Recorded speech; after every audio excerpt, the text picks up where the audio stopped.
got the lowest rate. Awesome. Yeah, it's worked out. My next car will be all. You got certain. I'm afraid that I have this kind of. Range anxiety is still kind of, and I've got a conscious spring in the back, you know. All the range and stuff. I have to stop on about charge. Yes. Charging station. A lot of the cities are. Have you done ours here? No, it was Can I just give you the webinar ID and you can punch it in? you know, Because I, gravity, how they're like. oh, okay. Hold on, I'm trying to get this going. Here, let me, my password. I can't, because I'm already in this meeting. Here, hold on.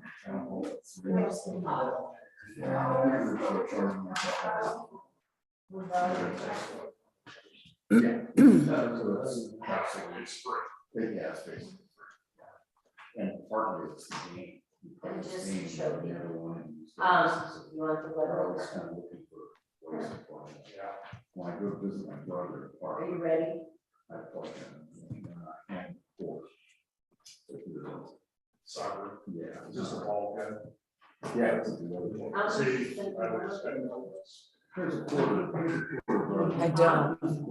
I can to him, tell him. I don't care. 892. Take it to your staff. You got it? Okay. Thanks for Robert. Bye. Well, I really need.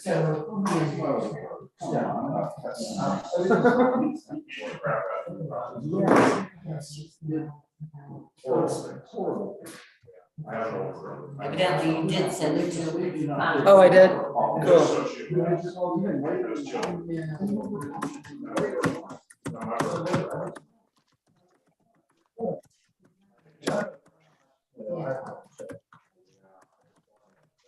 But that's fine.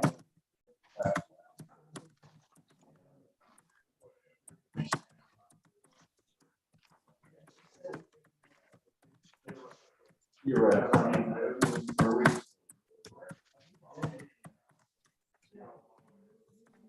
Yeah, got a long way to go. So it was basically.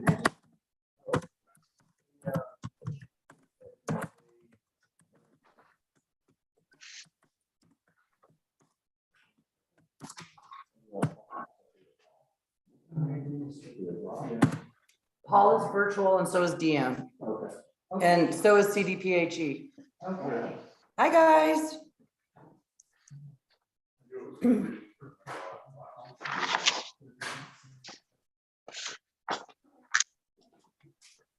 All right. You're so far away. I know, I feel foolish.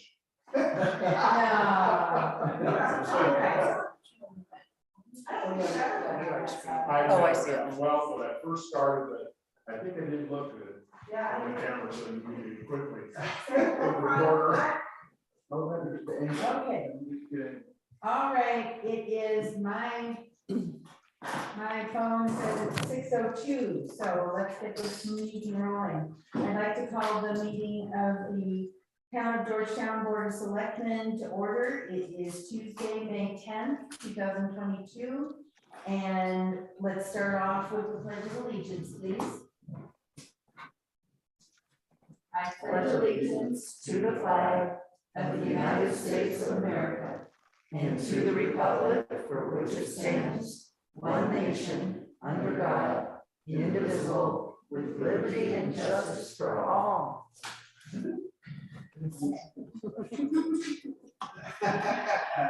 Roll call.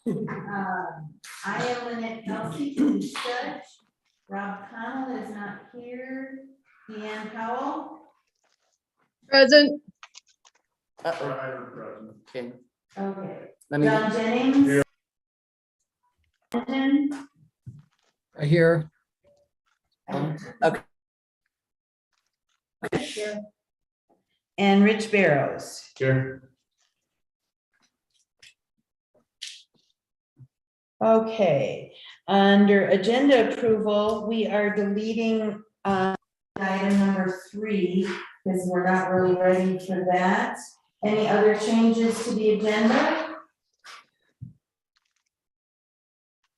I'd like to add someone Hang on that, 1 second. The audio's not.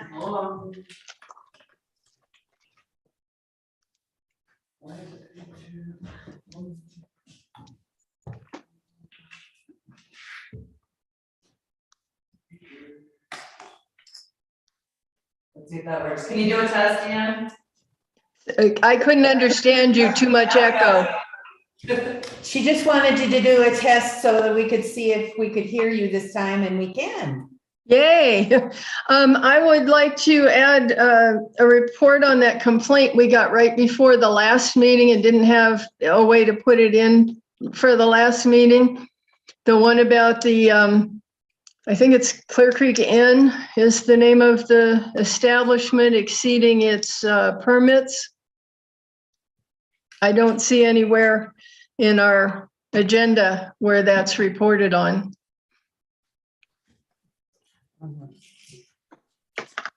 Okay.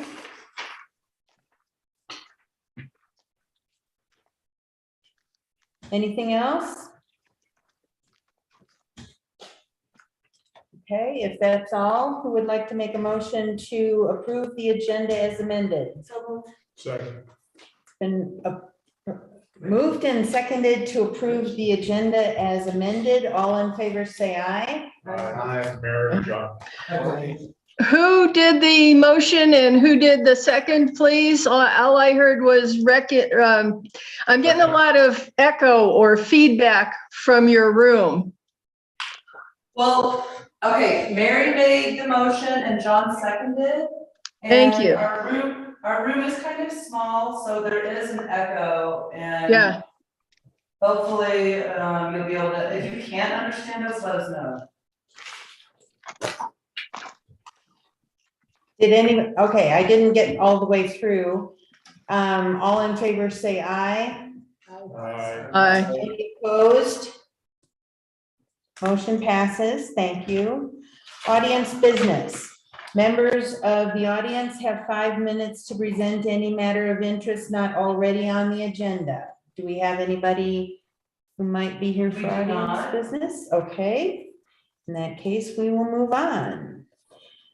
The payables that we have tonight are from April 22nd through May 5th, 2022. Any questions or comments on the payables? Yes, Deanne?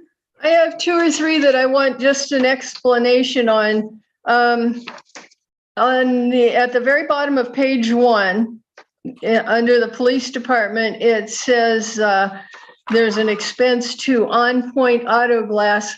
I don't know who they are, and I was wondering why we didn't use Canyon because they're a local business.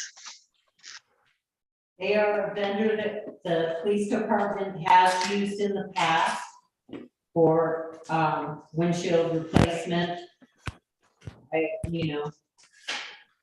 It's not up to me who they go to, so whatever company has the best deal or the best glass, I'm sure that's who they're using. And he is within the county, he's not from Denver or anything. Oh, okay. I just had never heard of them, so I assumed that they were from down in the Front Range someplace. No. Ah, I see a thing from Randy Williams that says they're in Dumont. Thank you. Cool.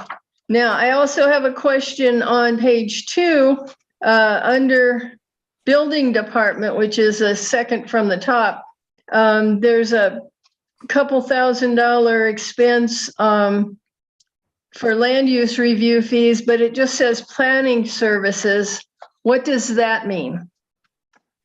That is, I believe, if my memory serves me, for the restroom or something at Strauss Park that needed to be reviewed. Plan Tools is our Martin Landers, our planner, contract planner. So there was something that he had to look at, I believe, and it was probably for the restrooms, but I can double check and email you tomorrow to be sure. Thank you. That would be good. Planning services, with all the funds that have gone out towards planning of the various parks, I just wanted to know why we were incurring a large secondary one. Anything else? At the very bottom of page 3, under Clear Creek County Gov, the water fund, but at the very last line, it says augmentation. What are we augmenting? That's the water augmentation for Bighorn. Okay, that's cool. Deanne, you have to wait for her to finish. You're talking over her, please. Sorry. When they set up the contract for augmentation for Bighorn, they set it up that it is under the town, and then we go ahead and pass that expense on to Centennial Opportunities, which is the developer building Bighorn. That had a similar expense had been before, but I wanted to make sure where it was going because it just said augmentation. If it had said augmentation Bighorn, I wouldn't even have bothered you. Thank you. Mm-hmm. Anything else?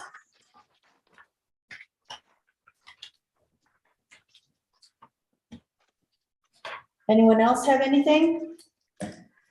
If not, who would like to make a motion to approve the payables from April 22nd through May 5th, 2022 as presented? I'll make the motion. I'll second it. There you go. It's been moved. Stepping right up.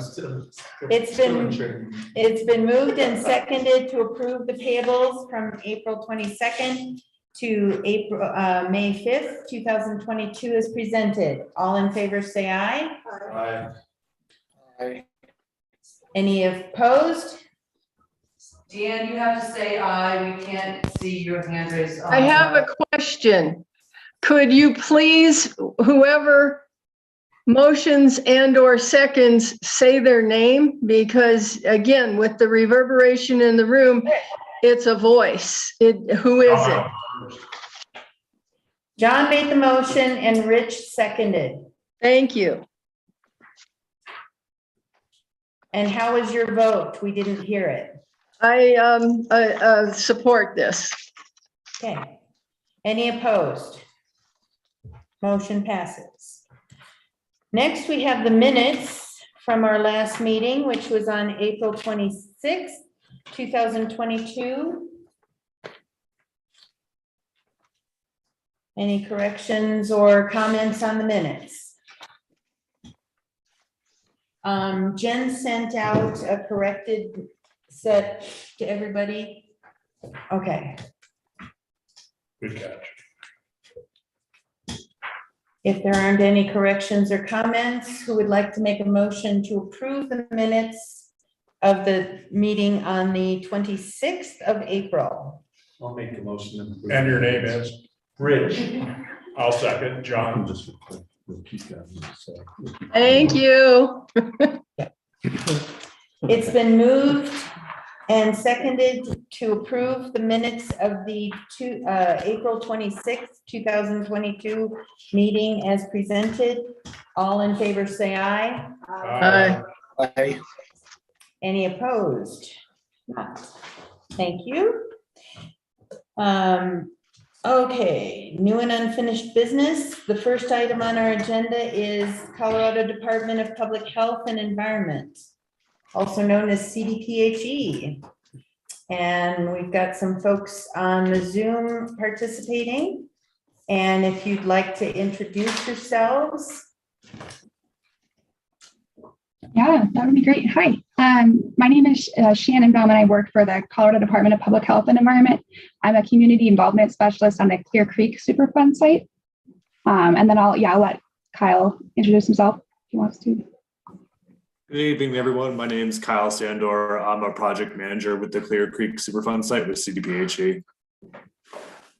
Hi, good evening, Mary Boardman. I'm a unit leader for the Superfund and site assessment unit at CDPHE. And so I'm just here to support Kyle. Wonderful. Thank you. Welcome to our meeting. Yeah. And we also have Jamie Miller on the line. She's with the Environmental Protection Agency, and she's supporting the site as a project manager as well. Oh, great. Thank you. Awesome. So with that, I'm going to share my screen and give a little presentation.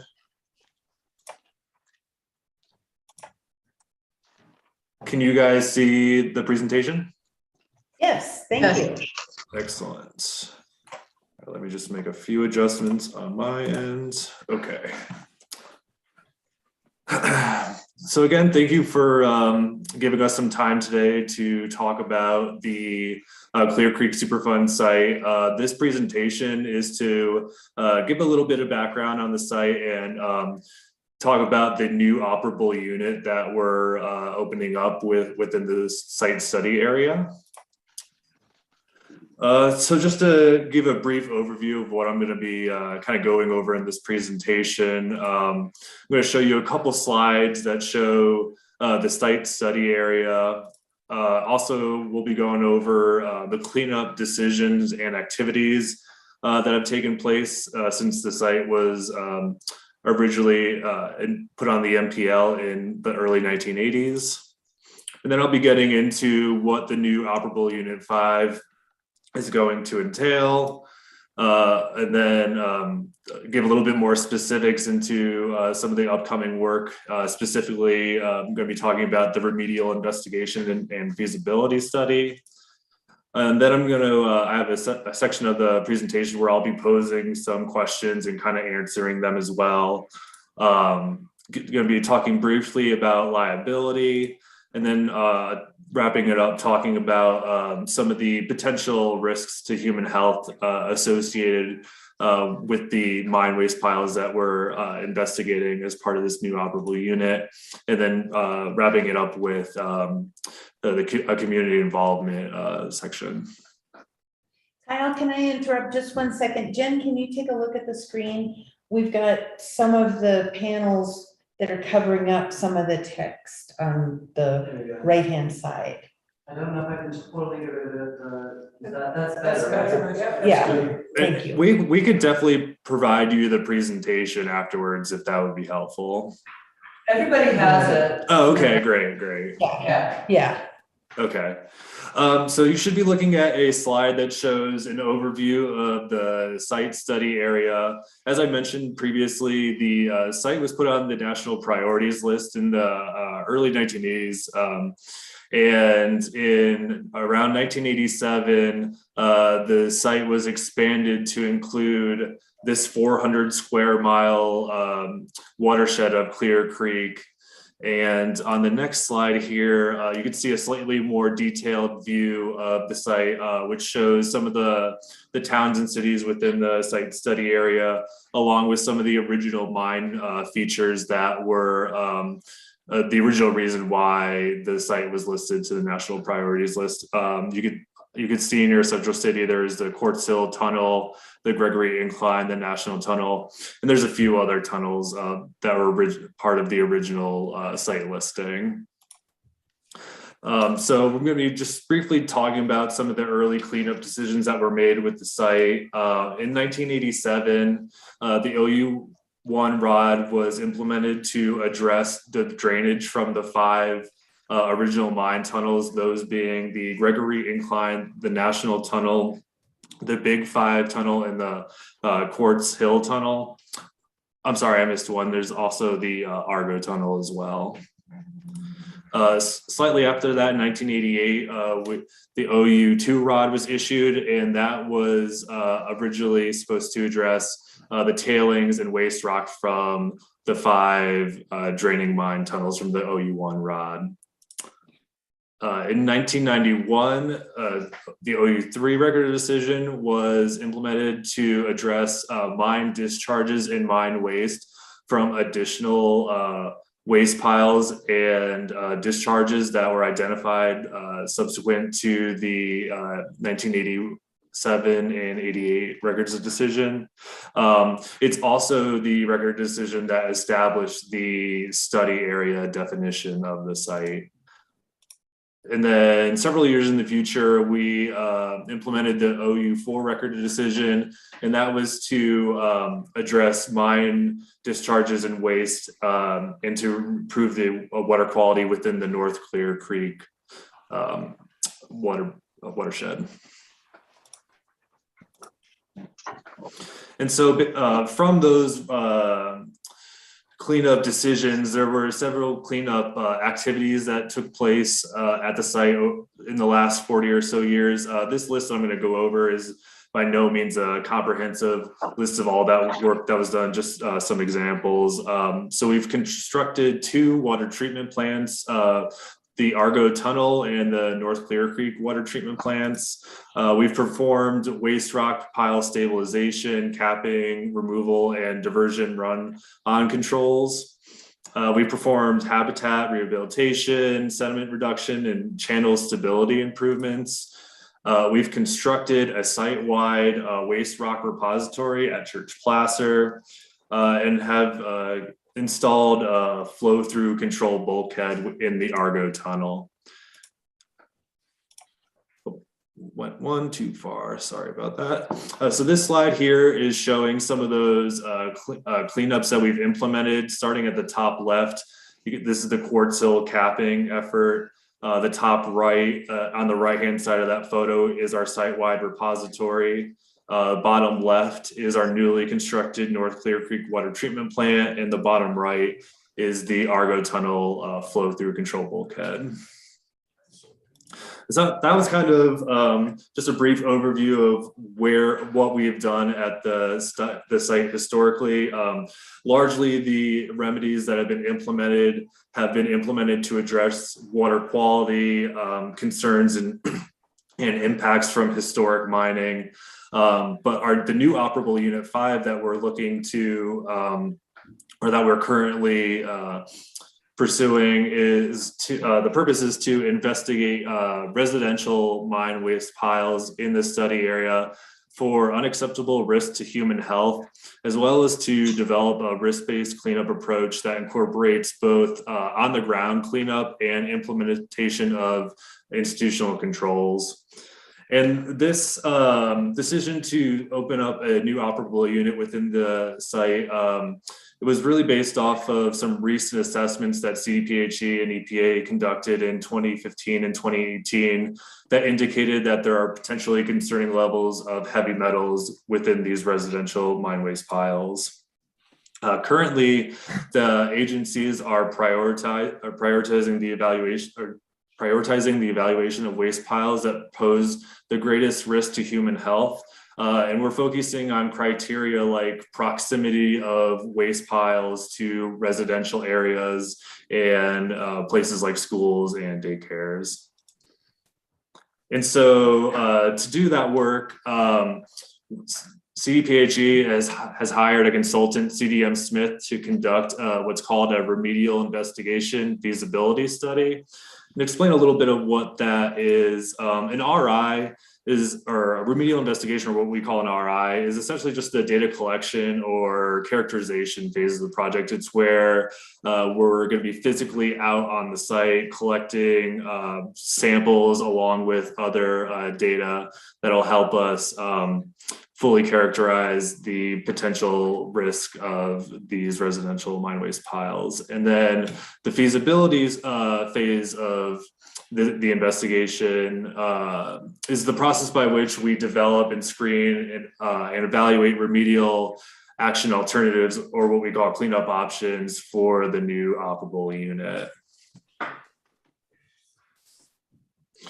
As well as performing the feasibility study, we're also going to be conducting what's called a human health risk assessment. And that human health risk assessment will allow us to determine site-specific cleanup levels that are appropriate for the site based on background data and a number of other factors. So in this slide, I'm just going to be posing a few questions and kind of answering them as well. And so what work is planned? And so the work that we have planned so far for the RIFS, we are currently undergoing an effort to identify all of the potential residential mine waste piles within the 400 square mile study area. We're doing that by a number of different ways, primarily looking at aerial photography and other GIS layers to identify these mine waste piles. So far, our consultant has identified over 500 piles or groups of piles for potential evaluation. And so one of the things that we're currently doing is going through a tiering process to try to pare that down to the top 100 piles or groups of piles to be sampled. And that's based on criteria, as I was mentioning before, like proximity to the mine waste pile. And so how long will this take? And the short answer is multiple years. Right now, we're targeting the whole RIF process to take through the end of 2024. After the RIFS process, we would be moving into what's called remedial design or remedial action, which is where we actually go out and do some of the cleanups that are associated with the record of decision that would be implemented as part of this process. One thing I do also want to mention is that we're currently we're currently in the process of developing what's called an interim record of decision. And this is going to allow us to take some interim action for cleanups on piles that we identify to have elevated metals concentrations and immediate health risk. And so what properties or waste piles will be sampled? And I kind of touched a little bit on that earlier. The piles that we're looking to sample are the piles that are closest to known residences, piles that are close to areas like schools and daycares, but we're also asking communities to bring piles of potential concern to our attention as well, so we can share those with our consultant and look at them a little bit more closely as we go through the tiering process. And lastly, will the community have an opportunity to provide input? And the answer to that is yes. As part of the CERCLA or Superfund process, there's several stages where along the process that we're actually required to get community input and feedback. And so we'll be working to properly notice those opportunities within local papers or local avenues for folks to know about these opportunities to provide comment and input during the process. So the next thing I want to talk about a little bit is liability. And so one thing that I wanted to let you know is CERCLA or Superfund liability is three things. It is retroactive, joint and several, and strict. And just to give you a little idea of what that means. So retroactive means that contamination that was left behind prior to Superfund's enactment in 1980 is still covered under Superfund. So for an example, mine waste that was left on the ground prior to 1980 is still covered under Superfund. Joint and several means that any one potentially responsible party may be held liable for the entire cleanup of the site. And lastly, strict means that a PRP can't just simply say that they were negligent or following industry standards at the time that they caused the contamination. One thing that we're also trying to make very clear is that although CERCLA does have the liability that I just mentioned, we also have our EPA has policy discretion regarding enforcement for residential property owners. And I'm putting a lot of text up on the screen right now, but the essential gist is if you're a property owner that happens to live next to, for example, a mine waste pile, and you're just living next to it, you're not, impacting it in any way, you have no potential liability. But if you happen to know about the mine waste pile and you take action that potentially could cause the contamination associated with it to spread, then you do have potential liability. Also, non-residential property owners may pursue liability protections, but they have to meet specific pre and post purchase requirements. The pre-purchase requirements have to do with proper environmental due diligence, performing what's called a phase 1. And then in the case of this site, following up with both CDPHE and EPA to follow certain steps to ensure that any development is done in a way that's protective of human health. And to follow up on that, CDPHE and EPA are currently encouraging developers of both residential and non-residential projects that could potentially impact mine waste piles within this study area to reach out to either myself or Jamie Miller for guidance on how to handle those projects. We're also in the process of establishing a streamlined process to help developers conduct that work safely and avoid potential liability concerns in the future. So now I'm going to be shifting gears slightly and talking about some of the potential risks to human health associated with these residential mine waste piles. And during our 2018 investigation, we identified 2 metals of primary concern, the 2 being lead and arsenic. And lead can cause high blood pressure in adults, kidney problems, delays in children's physical and mental development, along with lower birth weights in infants. And lead poisoning can happen slowly or quickly in children, and those impacts can be long lasting and sometimes difficult to see.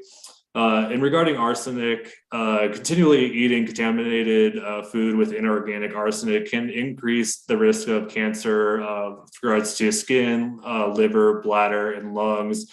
And it also has the potential to impact several organ systems, including the skin, the digestive, liver, nervous, and respiratory systems. And so these next few slides here are just some examples of mine waste piles within Colorado, and just to show you, how you can identify them within your area. This first pile here, you can see it's not that large, but it has a characteristic discoloring, a slightly lighter color that you can see on the top of the pile as compared to the natural soil cover that you can see on the left. This photo here shows, again, historic mining impacts to the land. You don't see that characteristic color change in these piles as much, but as you can see, they're pretty large, and they're obvious within the background trees that you see there. And lastly, this picture is kind of a combination of the 2. You see slight larger mine waste piles with that characteristic lighter discolorization. And so one thing that we also wanted to do as we're talking about the risks associated with these piles is give some healthy home best practices to follow if you're interacting with these piles at all. And so one thing that we recommend is regularly washing hands. Additionally, trying to keep the dirt outside to the best extent possible, wiping shoes on a doormat or taking them off before you enter. And then creating safe spaces for your children to play that don't involve contact with bare soil. And lastly, regarding garden safety, using raised beds, wearing gloves, and washing those veggies before you bring them in to eat. And now that we've kind of talked about some of the risks associated with lead. One of the things that we're encouraging is for young children to be tested if there is a concern of exposure. One of the ways that you can do that is by contacting your physician. But a second way that we're currently working on is going to be through Clear Creek County Public Health Agency. CDPHE has currently ordered blood lead testing strips for the public health agency. They have not gotten in their hands yet, but we do have a newsletter, or not a newsletter, but an email list that we are maintaining, and that we'll let folks know about the opportunity for that as soon as it's available. And so lastly, we're going to talk a little bit about community involvement.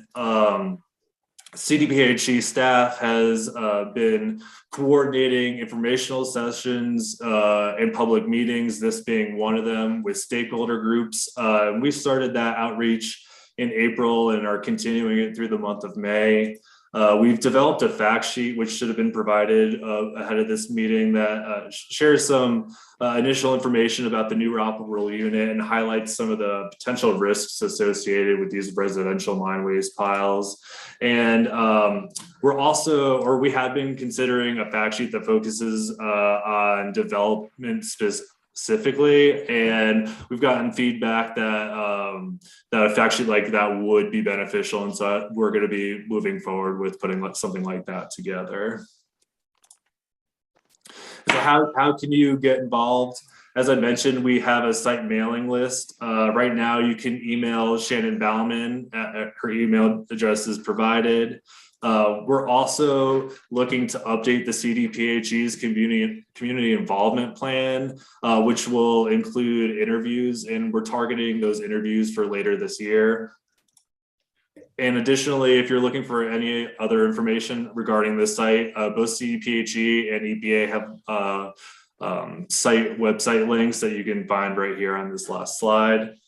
And with that, I will stop sharing my screen and open it up to questions. Your report focuses just on lead and arsenic. I guess I was curious, since every so often we read.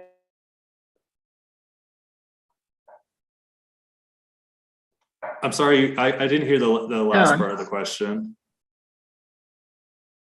They froze for me as well, Kyle. Okay. So it's not just you. Yeah.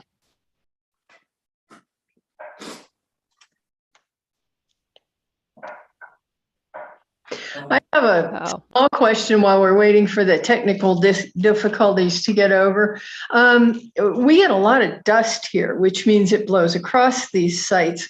Does it pick up the heavy metals too? Are we breathing this? So if a pile is disturbed, it's more likely to generate dust that potentially could impact human health. If they remain undisturbed, they have a tendency to form a hardened layer on the surface. So typical wind interaction wouldn't cause as much of a concern on that type of pile versus a pile that's been recently disturbed. Okay, an extension of that also is people fish these creeks and things. The fish are submersed in this environment that carries all this stuff. What is the actual toxicity of the fish? Like, are they safe to eat? Or would it be better to just catch and release? Unfortunately, that's not something I have a lot of background on, but we might be able to get you an answer on that, unless Jamie or Mary might be able to jump in on that. So some of the earlier investigations, as Kyle mentioned, the site was listed in 1983. So a lot of the earlier investigations focused on surface water quality and ensuring that surface water quality was sufficient to actually even support a fishery. So the fact that there's even fish in the creek is a vast improvement over where things were. But there was a human health risk assessment done with consumption of fish. And at that time, they did not identify an unacceptable risk from that practice. Thank you. I know when I first came to Clear Creek County, the pH coming out of the Argo down in Idaho Springs was better than battery acid, and so you guys have done quite a bit so far. There's fish back. Yeah, I can't take any of the credit. So Barry was in my role for a number of years ahead of me, and so all the improvements to the water quality are, she could take a lot of that credit. So I think we've got the My question, okay, my question had to do with other metals besides lead and arsenic. I know mercury has been spotted, and I wondered about other metals and why, if they're at such reduced levels, that they don't really pose a health risk. Or so we're going to be looking at metals other than just lead and arsenic. They happen to be the driver from the samples that we collected most recently in 2018. But there were other metals that in a small fraction of the waste piles that we sampled were above our screening levels. And so our investigation will look at a number of different metals, not just lead and arsenic. okay, thank you. Any other questions? Cindy? Have they identified sites within the town limits of Georgetown? But that was going to be my question, or how many? So Cindy's question was, have you identified sites within the town of Georgetown? Yeah, so as part of our 2018 investigation, we did sample at least one waste pile within the town, and we haven't finalized that list of 100 piles or groups of piles that we want to target initially, but there's potential that there may be additional piles within Georgetown that we want to sample. How many piles approximately in Georgetown have you located or identified? You said 400 to 500 in the entire area, but what about our town limits? So I haven't dug that much into those type of specific numbers. I'm still waiting for that evaluation to be wrapped up by our consultant, but that is something that we could provide you with once we've wrapped up that tiering portion of the evaluation. Yes, please. Yeah, unfortunately, I just don't have a great answer. I don't have a number off the top of my head. So do we have to wait till the end of 2024 to get that information? Or No. So we're hoping to have that tiering finished within the next couple of weeks, if not sooner. And so we should be able to provide you with that list soon thereafter. Okay, thank you. All right. Any other questions? Okay. Do we have questions in the chat from other folks? I can't read. No, Okay. I was given the links and stuff. Okay, wonderful. What does town do with an identified site? What is the town's role? Okay, Cindy's question is, what does the town have a role in what happens to that site when it's identified in Georgetown? Yeah, so there'll be an opportunity to provide comment, and Jamie and Mary hop in here, but I believe it's during the proposed plan phase that we would identify where and what kind of work that we want to do. And so that happens after we finish the RIFS, but before the record of decision for this operable unit is implemented. And so it's CDPHE and EPA that are actually doing whatever remediation is required then? So CDPHE is the lead agency on this site, but we're coordinating together for this project. Okay. More questions? Okay. All right. Thank you so much for your presentation. It was very interesting. Well, I appreciate your time. And if you guys have any questions that come up or come to mind, after we hop off, feel free to reach out to either myself or Shannon or Jamie, and we'll be sure to try to get you an answer on anything that you have. Thank you. We certainly will. All right. Take Thank care. you. Bye.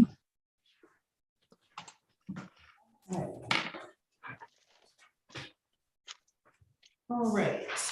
Next on our agenda is Cindy Neely, who is here to talk about the Design Review Commission brochure that they're working on. Last time I was here, I was talking about Selectmen purchasing 95 mining claims. So I tell you how interesting this is. Yes, Yeah. that thought crossed my mind too.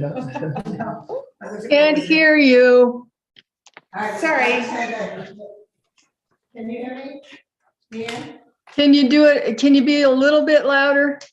So maybe like the notch here or something? So right Or- Why don't you? I know that chair really well. Oh. But you should sit there. You should.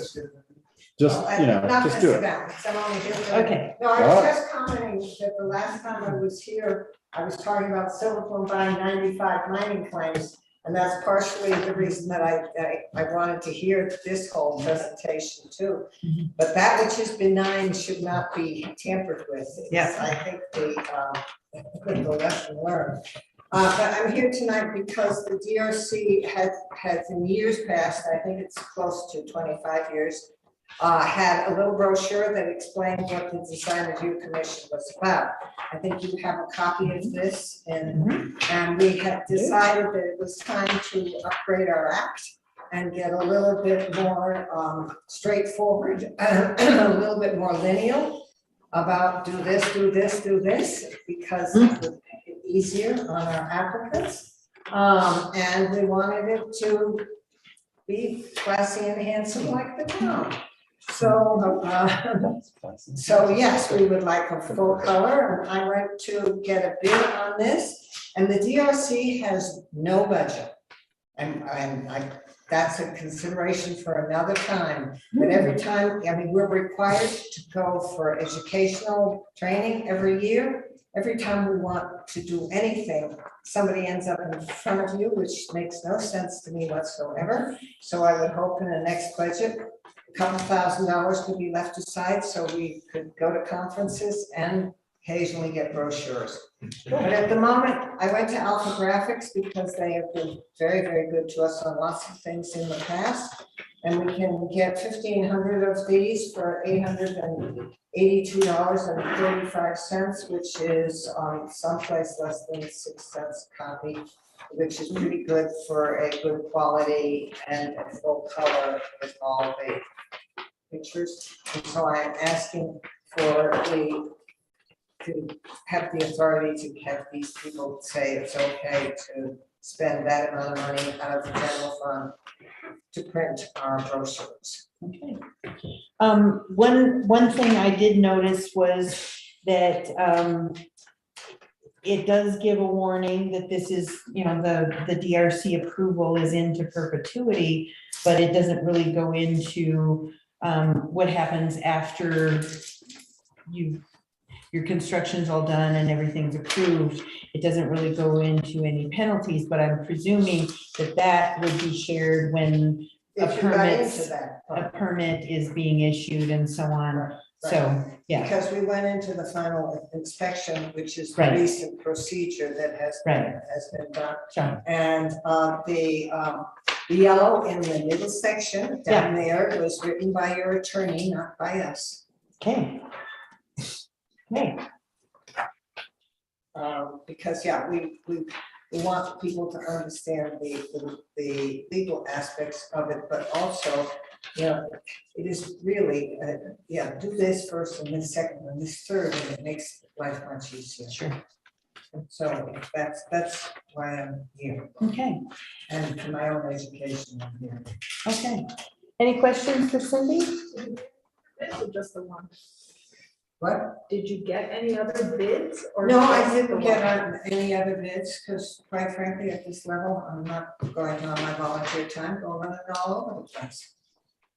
And are these going to be distributed just at town hall, or are people going to get No. a heads up ahead of time so that maybe more people can Yes, apply? that's what we're going to attempt to do, and I haven't yet talked to the folks about how we might even send them out, but certainly new property owners and property exchange and realtors, and yeah, that's why 1,500 of them. And current property owners that might not. Might not know it's there. I mean, I would love to send them out to the water bill, because it's an owner's thing. I mean, you know, that's, but we will approach that when we have them. Okay. Questions from you, Deanne or Paul?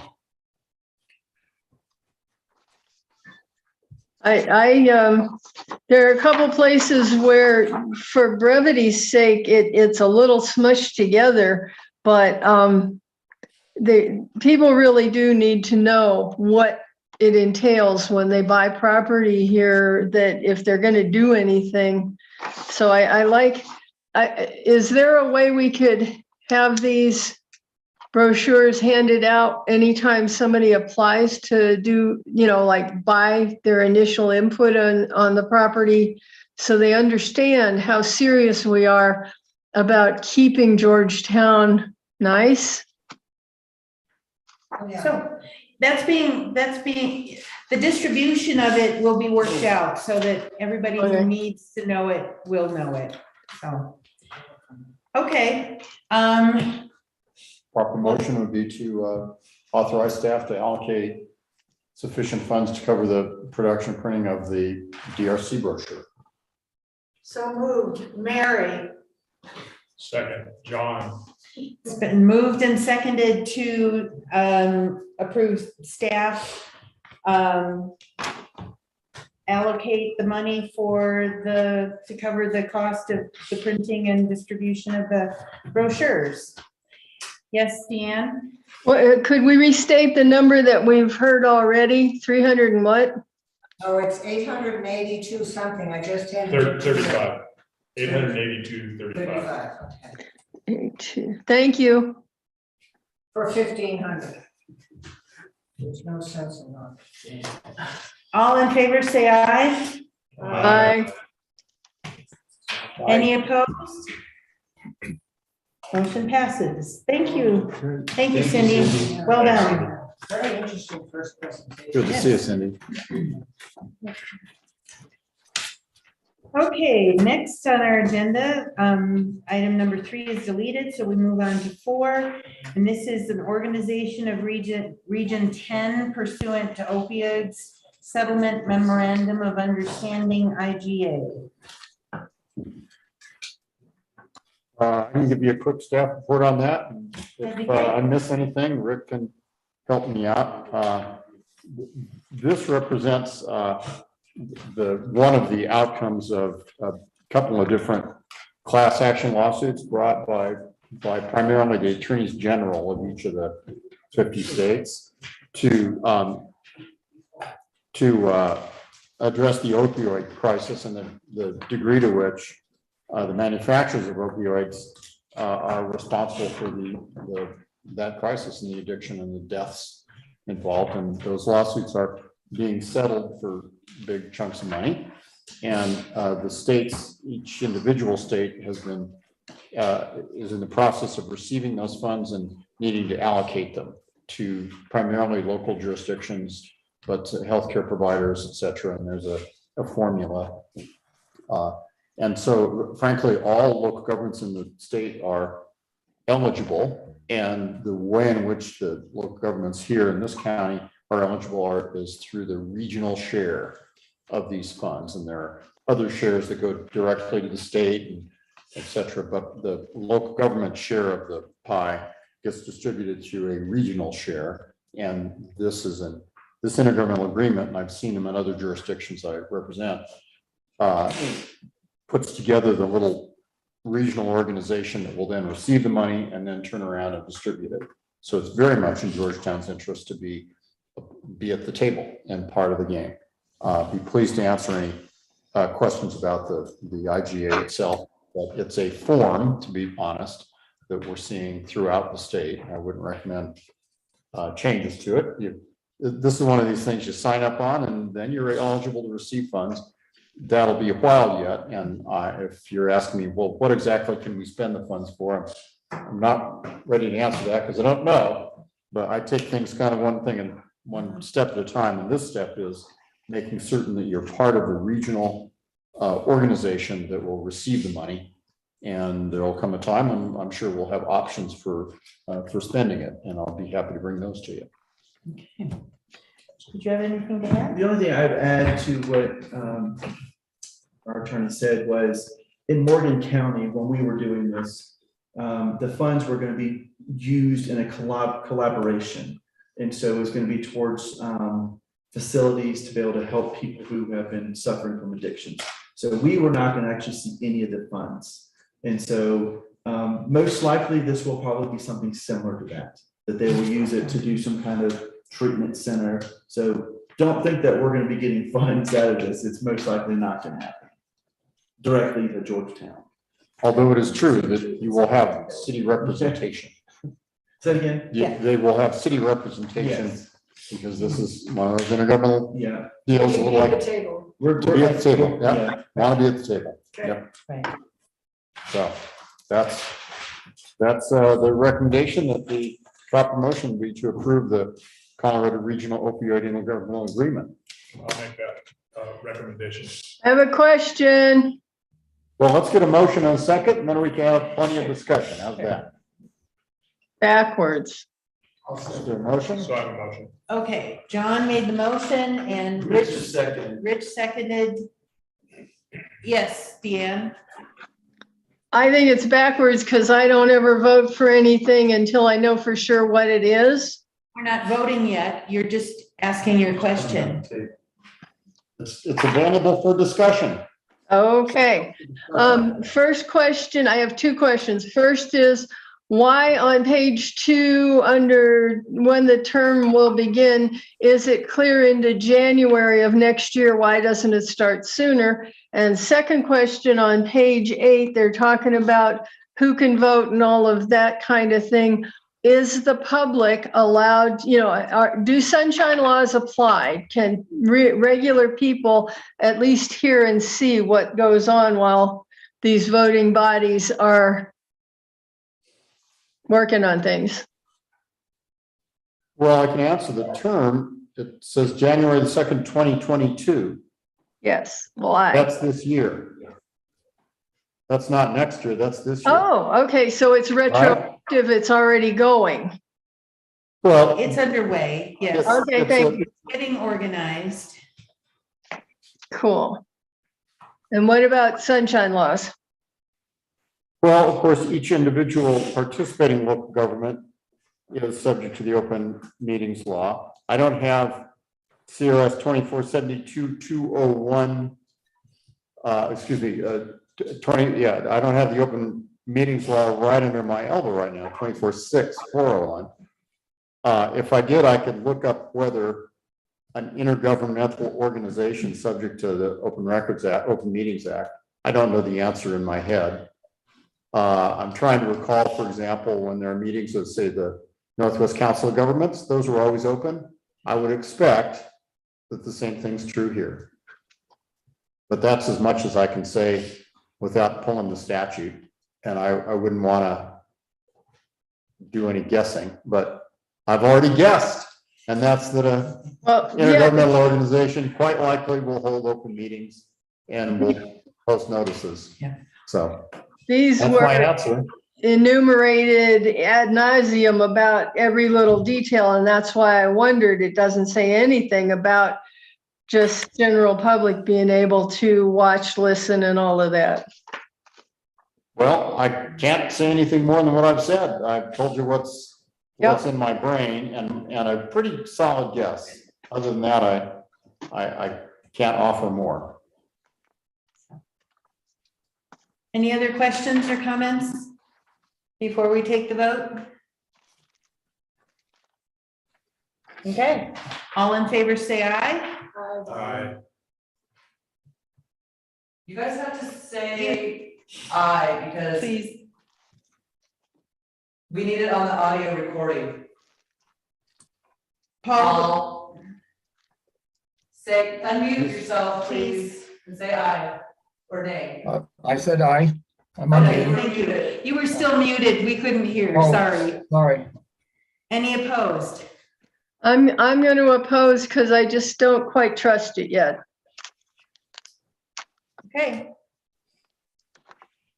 Motion passes. Commission appointments. Apparently we have a resignation from Parks and Rec, and Mary Bernal is resigning as an alternate member, and we want to wish her well and thank her for her service. Next are staff items. So the town administrator's report comes first. What? Not on mine, she didn't. No, that was added. Oh, no, that was on, I was counting that as staff report. Okay. So, sorry. Staff report? Yes, please. Okay, so I've got a number of things just to update our selectmen. I know I've submitted a administrative report and then an updated task list. Has everyone had a chance to see that? Okay, good. I want to make a comment first before we get into it. I love my job. I can't tell you how excited I am to be here. I enjoy working with our staff and looking at these issues and trying to come up with solutions. So I want to say it first. It's been amazing. So love it. I'm just going to run through a couple things that I've made special note outside of the already things that you've seen on our task list and so forth. But I'll just kind of go, there's no order. I'm just going to give it how I have it here. Washington Mill letter of credit. I have reached out to the developer and the bank to make sure that they understand that that has expired and that we need to be issued a new letter of credit. The person who's been working on that from the bank is out of town. So I spoke to a person an underling, and they are a little confused of what's going on. I went back and talked to the developer, and he's going to make sure he gets that either extended or a brand new one. So that will take place because there are still infrastructure, utility main lines in the road that needs to be put in. And it seems like that may take another month before they're even ready to start that process. So this is on your radar. Excel did send out a message to us noting that one of their pumps failed into the facility across the street, and they have no intentions to restore that, but they are going to start the early phases of decommission. And that means that this week right now, they are working on Guanella Pass at the forebay, and they are going to be putting an elbow in there to start turning the water away from the plant down the penstock, but actually into the creek. There's issues, and the issues are the water, the runoff water, because the temperatures are rising. And so it's creating some complications in it, but they still believe that they can have that elbow installed within this week or so. So that's what they had said. But they will then start the whole process of slowly draining that reservoir, cleaning all the debris out of that reservoir, redoing the creek bed. And then once all that is, then they'll start taking the dam, looking at that and decommissioning that. So that will be probably throughout the year, but this is just the first stage of that. So just update you on that. I contacted Blue Sky and asked them about the bathrooms. The toilets are under warranty. And so we have a meeting on Warming hut? the warming hut, correct? Okay. So those toilets, the pressure is really low, so it's not flushing properly. And then one of the women's toilets appears to be cracked because it's not holding water at all. So we spent $24,000 on that, and we want to make sure that we are on that. So I was able to contact them directly, and we have on the 16th, they're going to be coming out. So I will be with that. Very good. So this is just thinking through things and just giving you an update. The bathrooms at Strauss Park, the electrical part is a little different than what was anticipated. They estimated that it was going to be $1,000 or so to connect that. Well, once they went in and, you know, got quotes and had to go through the code, the proper procedure is more of a commercial quality, and there has to be a direct line to that, which then significantly increased the cost. And so we went from, you know, 1,000 estimated to now 8,300. Bob said he's got some thoughts. What he is most likely considering is he's already kind of been talking to the hardware store beside, asking if we can connect to their power source for a few months, being able to get this thing up and going, because then we're gonna have to get quotes for the, once we get the booths in, we'll get quotes for that. Let that be the main power, and then we'll splice into the bathrooms. But in the meantime, most likely, we'll splice into the hardware store and then pay the monthly, because it's not in use, so the bill will be us running it for bathrooms. And then the quote will be significantly cheaper than that. He thinks it will be around the 3,000 or 4,000 compared to 8,000. So we'll get it done. We'll work with the owners of the hardware store allowing us to do it. So that's just an update. In your package, you might have seen the bollard suggestion area. So this was what staff presented to me. I know Lynette and I had talked about it, making sure that we understood a good map of where this would go. We had Randy and Streets and Road and Bridges Scooter look at this, and this is what they came up with, is having, you know, the outskirts of this. So it'd be a 12 total bollards. We went back and adjusted our quote, so now we're at $7,731.64, which I believe I can probably do that without going through you for a motion. So we're ready to jump on this. Did you look at what it might cost if we did just the fittings in other locations so that the bollards could be installed in different Correct. I spots? had mentioned that to both them and they said no problem. Did we price it though? No, but it's not going to be significant. I wouldn't Yeah. think so, but Yeah. just wanted to mention. We can do that, but it shouldn't be any significance Okay. of it's the bollards that are the expense Right. compared to the others. So Right. yeah. But we're ready to move forward, and the cost significantly dropped. So Awesome. it's a good thing. It's a time frame. Do you have? It really comes down to when we contact them back. I don't know what the supply is of how soon it can come in, but You don't need more direction. You're just. no, I just was presenting it to you. I have the authority to go ahead and do it because it's underneath our threshold. Another one is to be on your radar. Most likely we'll come back next month or next sorry, not council. Eventually I'll get that out of my mind. Our board meeting is Bob Leffler has presented. We met last week to talk about the weather station. They want to do some significant upgrades. This is not in your packet. I'm just giving you information. It's located at the weather hut. It's at the very top. The little weather thing at the top. It's like a little antenna with a little thing that spins, and it just tracks speed. Well, they've contacted CIRSA, and CIRSA is actually willing to cover all costs involved in this to significantly upgrade the station so that it would do a lot more readings of what they want to track. So it's not just wind and gust, it's temperature and quite a other things. Their main issue right now is that the current equipment is very old and the line continues to get broken. The power line that connects it to the inside the terminal with the technology, it has broke many times. And so they're wanting to upgrade it to more of a radio frequency, but this is going to require a internet connection.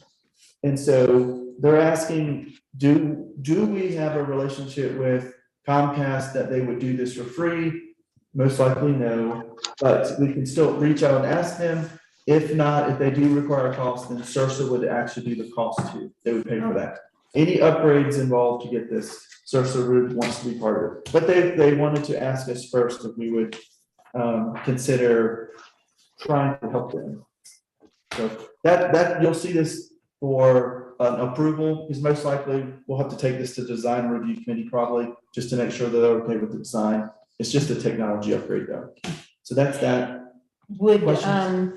so would CIRSA cover it directly, or would it have to pass through the town's That's a good question. I'm not sure. accounts? He Okay. wrote a letter and I will send that letter to you next, Okay. next meeting. But I can get that clarified. Not sure. Okay. Let's see, did I hit on all of these? And then there, just the upcoming events, I want to make sure that you guys have that. I think it's in your packet. Georgetown Days, May 27th through the 30th. And then this goes through all the details of what's going to be happening. And then Mountain Jams will also start that Saturday, because not only have that started. I spent the last 2 weeks, significant time with Jen Jordan, trying to lay some expectations of what kind of events that we would like to see, and then for her to take that to the Business Promotions Committee. So I've got some ideas. I know Mary and I have talked. I've got some crazy radical ideas, but I really want to see Georgetown blossom with some crazy ideas that people would come here for these events. So I'm working with her to get those on. So, okay. And then the last thing is just to clean up a reminder is June 11th. So that's my staff report. Okay. Thank you. Welcome. I have a couple questions. Yes. Yes. When you had your conversation with Bighorn, did any of the site cleanup, was that a part of any of that? You know, where closer to the apartments where all the debris is still, and Richard mentioned last meeting, it's just a lot pile. Is there an intention on their part or an intention on our part to enforce cleanup over there, especially since it's, It wasn't brought up mainly because we talked through, and when Jerry was on the phone with us too, we talked through about 25 items of trying to get them, or Jim was on the phone with us too, trying to get them on the same page of they are going back to an original site plan, which is fine, but we need to make that go through the whole process over again. And so they understand. So walking through all the things that they need to make sure, it is an interesting thing talking to the developer versus talking to the engineers, because they're not on the same page. And so we're trying to make sure that we're all on the same page of where we should go from now. I do have a lot of experience with developers and going back to these things. So it was me catching up to a lot of things that were not being done, installed, and now I'll bring it back up to them though. so About it's the going site. back to planning and DRC then, Yes. to go back with the original. Yeah, for various reasons, we won't, bore you with necessarily. That is their choice. The meeting was largely voted, as Rick says, to kind of process, which frankly, you need to have a good idea of, okay, what's the process here? Where are the steps? Where are you in the steps, and what have you got to do next? And I thought that there was pretty good understanding of that, and that was progress, in my opinion, because there had been disagreement about what approvals, et cetera, were required. You at least need to agree on that, and then you start moving through the process, and that took all the time. But you're right, there are parallel and substantive issues that they need to be continuously reminded of as they inch their way toward completion, which we're all hoping happens. Yeah. Well, and we had brought those up in. Yeah, I know. Back in November, December, so. It needs to remain on the radar screen. I appreciate that. It was a great meeting because it became apparent that we're not on the same page and that we have procedures that have not been followed. And so that became clear. So. Okay. And I think there was recognition of that. Yeah.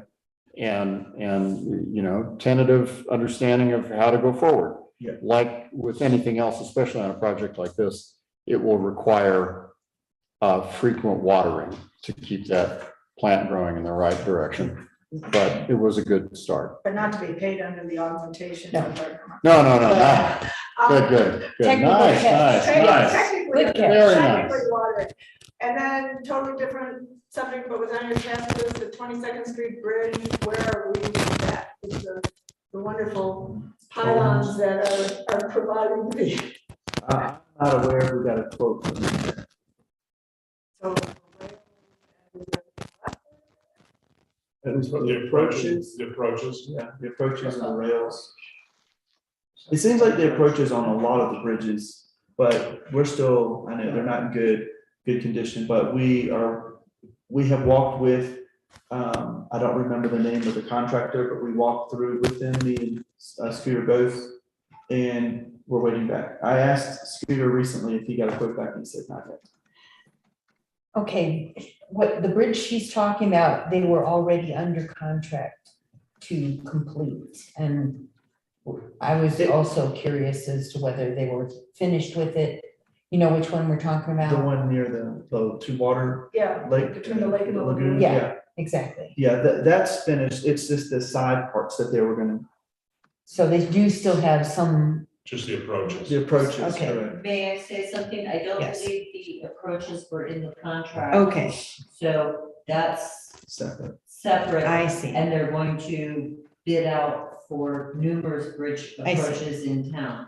But I don't think that the approaches were part of the contract. The contract was to install those new Okay, sidings. so the contract, what we had contracted with them to complete for the 22nd Street Bridge has been completed. Yes, I mean, I haven't Okay. been down there, but I asked Scott because I said, I'm not gonna release the check Right. unless it's complete. And I guess there were some barricades or something left there. Okay, And he told them that they removed them and re-released the check, okay, the final. Sandbags and stuff down there that aren't doing anything over there, which I know isn't your concern, but perhaps back to. Well, then, I mean, if there's anything left there since, Scott Shaver said that they were complete, then our road and bridge guys. will need Those to might go- be ours just from the. Yeah, they may have and to stuff go like pick that. them up and I'll okay. mention that. What about the grinding so that the surfaces are the same? Did they do that? Did anybody go by and look? So, because the concrete surface was a different height as the wood surface. And that needed to be ground so that it wasn't a trip danger. That wasn't as obvious. I was more concerned of the drop off where the cones are right now. If you're on the wood part of the bridge.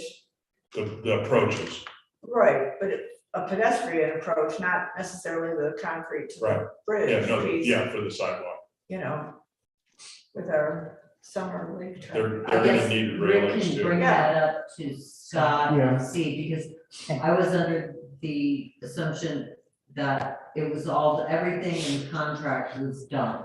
That's, And it probably is, Yeah. but now well, I know they're waiting for the there's bid. more, but wait, there's There's more. more. The bid for various bridges in town on redoing all the approaches rather than doing them one at a time That's, to save some money. Which one were you referring to? Which bridge, the grinding? that was the Tripping 22nd Street Bridge, when I looked at it a long time ago. The surfaces, the two walking surfaces for the sidewalks Okay. were not an equal plane. I'll talk to Scott about it. It's the same thing on the 15th Street Bridge. And it's a Sursa thing. We're gonna get nailed if somebody falls off the thing. Okay. Thank you. Anything else? No, not yet. Okay, What about the quick read and back up with it? well, hang on, I put that at the end, so, just wanted to, remind everybody that, some folks may not be aware, but resolution number 18, series 2012, was done to put watering restrictions, outdoor use watering restrictions in place. And it was never rescinded, so it is still in place. And as people start wanting to green up their yards and, you know, let summer happen, they need to be aware of that. So, As do we, the town, because today when I drove past Orland Park, the dog park, the sprinklers were in full swing at 12:30. Ah, Today's yeah. not a day that we should be watering nor. middle of the So day. we better start Yeah. pointing the finger at ourselves Right, before right. we point the finger at everybody else. No, it's So, awareness is all I'm looking for. Yeah. I think just to comment on, I think Kevin is trying to figure out where the water's going because he's wanting to upgrade some of the sprinkler lines and seeing where it's not being covered. So I think that it was more of a testing. Okay. Oh, really? Okay. Well, I'll find out. Okay. Good cover. I mean, I'm nice try, but no cigar. I'm kidding. We'll give you a 1. All right, and then, How do you like us now? You can't And get rid of me. Jen looked up some dates for us to get us thinking about the possible ballot issue for a lodging tax. And I don't know. I've got a calendar started. The first date we have to worry about is August 4th, and that's when we notify the county clerk. And then like September 2nd is the last day that we that's the deadline to sign the IGA with the county on how to conduct the election. And then September 13th is the last day to certify the ballot content to the county. And I can print this out and send this to you guys. That would be This great. is kind of just a rough draft. I mean, Sure. And you want for next meeting, right? Yeah. Okay. Yeah, but just to get Just to give you people an thinking. idea, yeah. Mhm. And then written comments are due by September 25th.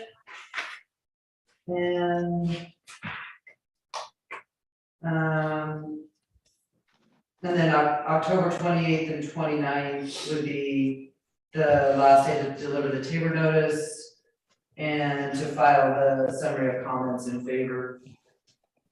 And then we post the notice on October 19th for the election, and then the election's on November 8th. Right. Okay, very good. Thank you. Okay, so that all of those dates will be compiled and they'll be in our packets for next meeting. So we can keep track of things. And then lastly, or the next thing anyway, is an update on the complaint for Clear Creek Inn. Have you had a chance to look into that? I know we talked about it right Yeah. after you got on board. So, well, I would just give 2 points. It's in process. It's not resolved by any means, but I did take some time to go and talk to the owner of the inn and kind of understand what's going on and see the facility. I saw the licensing on his wall and all those kind of things. And then I did ask him if he was open for us to either amend his special use permit. Amending means we're going to go back from the beginning and have to go through the whole process again, but it would include events instead of having to continue to use temporary events. Or we do a brand new special use permit. It doesn't matter, both would go through the same process. He said absolutely he would do that. He'd do whatever would be the best, what the city would, or sorry, the town would prefer. Second is Jerry and I spent a lot, I'm gonna get over that soon. That's all right. Jerry and I also spent some time talking and discussing this and confirming that this is the right process, is to actually start doing this, amend it or do the whole thing over again. So that's all I have to update, is that Okay. we started initiating the process. Okay. All right. Anything else? And then you guys have the Strauss Park report. Right. That Bob did. Yes.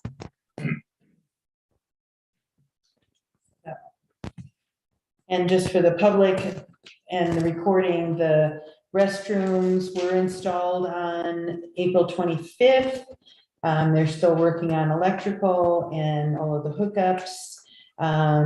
Planning to have a grand opening for the restrooms on Friday, May 27th, along with all the Georgetown Days events, and things are moving along. They had to change design on the foundation work for the new booths because what they had thought would work, the helical piers drilled in did not work. So they're working on revisions.